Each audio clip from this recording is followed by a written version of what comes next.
Well, good morning. I thought I'd do a podcast specifically on my friend, Fritz. So, the title of the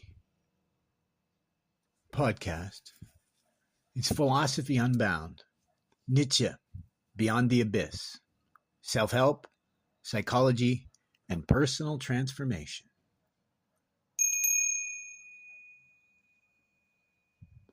Welcome to Philosophy Unbound, where we take the deep ideas of history's great thinkers and make them personal, practical, and transformative. I'm your host, Al.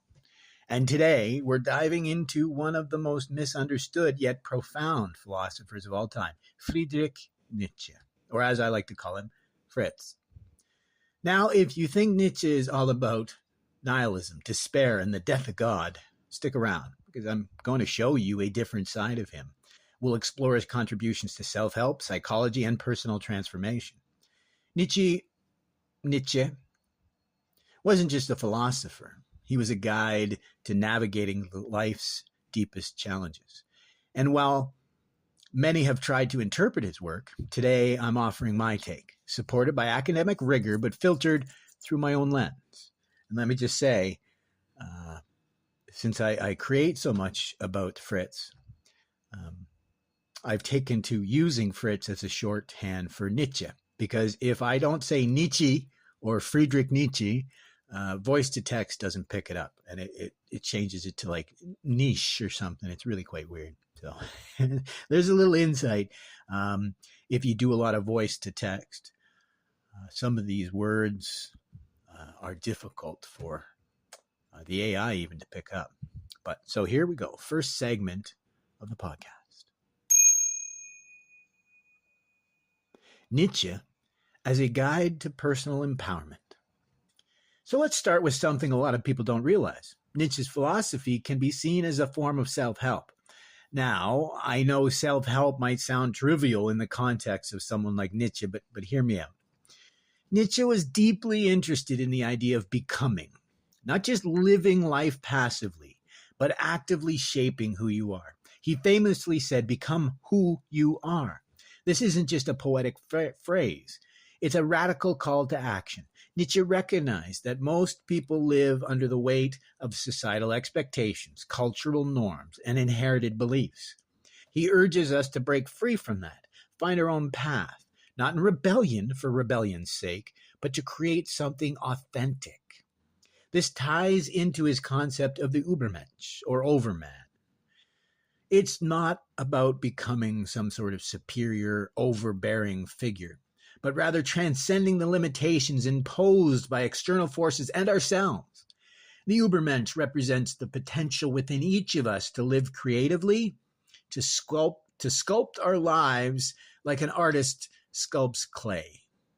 As Nietzsche said, make your greatest creation yourself. So my take is Nietzsche's idea of personal transformation is more relevant than ever today. The overman isn't a distant ideal. It's a process of daily self-creation. It's about constantly asking yourself, how can I live more authentically? How can I push beyond my own limits? In a way, Nietzsche is offering us a form of psychological and existential self-help, but one that requires hard work and courage.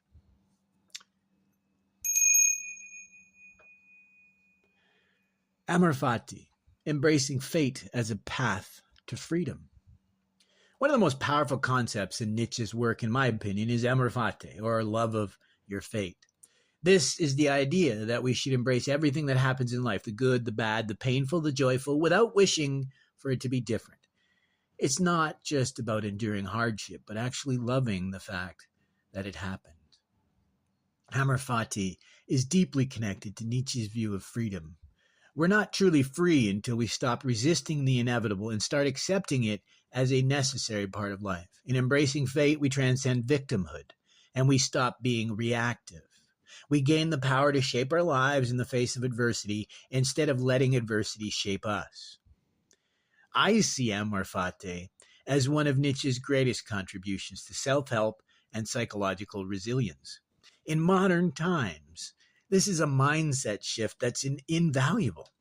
Think about the way we often resist change, how we fight against the painful experiences in our lives, and how that resistance adds to our suffering. Nietzsche offers us a way out of that trap by learning to say yes to everything. We reclaim our power. It's more than just positive thinking. It's a radical affirmation of life as it is, not as we wish it to be. It resonates with Carl Friston's free energy and the English word vicissitudes, that everything that happens to us, be it good or bad, is what makes up who and what we are in our journey itself.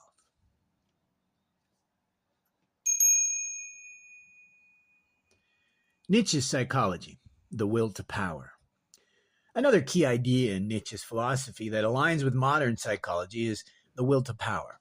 That isn't about power in the political or social sense, but the fundamental drive within all living beings to grow, to assert themselves, and to realize their full potential. In today's psychological terms, we might call this self-actualization.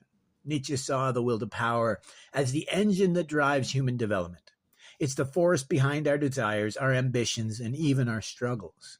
Every time we overcome a challenge, every time we push beyond our thought, or every time we push beyond what we thought were our limits, we're engaging with this will to power. But here's where my interpretation comes in. I see the will to power as not just a psychological concept, but as a call to constant evolution. Nietzsche wants us to embrace discomfort and hardship because that's where real growth happens. He challenges us to embrace conflict, not avoid it, because it's through conflict that we become stronger. Modern self-help often focuses on avoiding discomfort, finding happiness, or eliminating pain. Nietzsche's message is much tougher. Growth comes from struggle, from facing your fears head on. When you understand that discomfort is necessary for growth, you stop running from it and start engaging with it as part of your will to power. I've said this before. We're either growing or atrophying. So either you're getting better or you're getting worse. As Hemingway said, it's only honorable to be better than your previous self, not better than anyone else.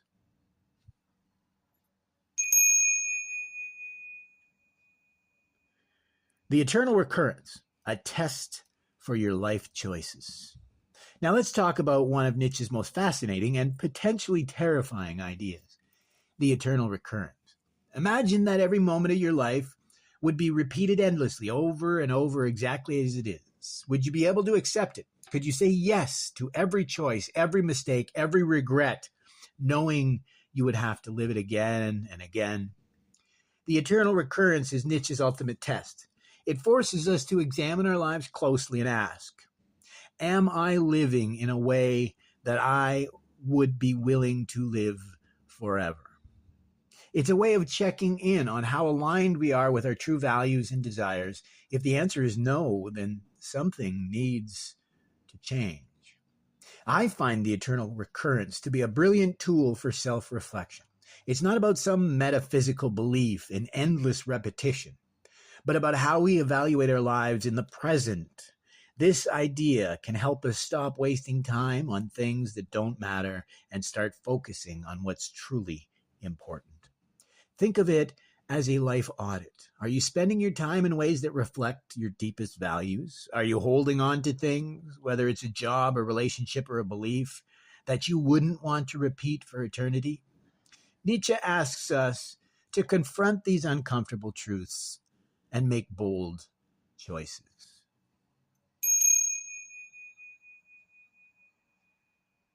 The overman in the shadow, integrating our darker sides.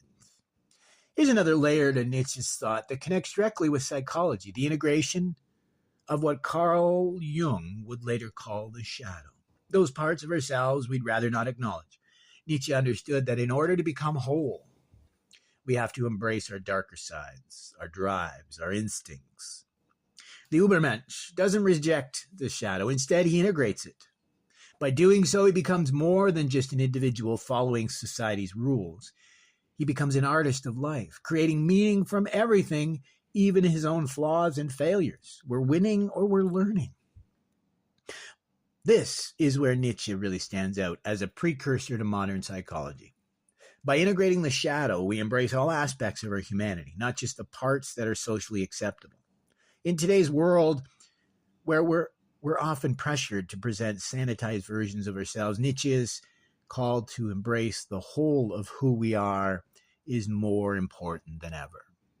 And one little story I like to share is this idea that we wear three masks. There's a mask we show the world and to strangers. There's the mask that we wear for those we love and care for.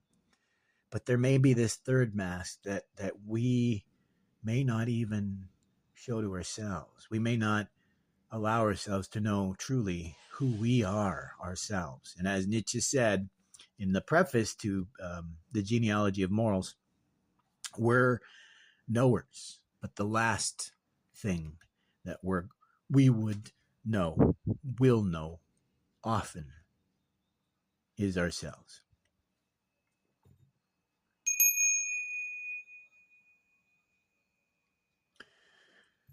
So, what does Nietzsche offer us today?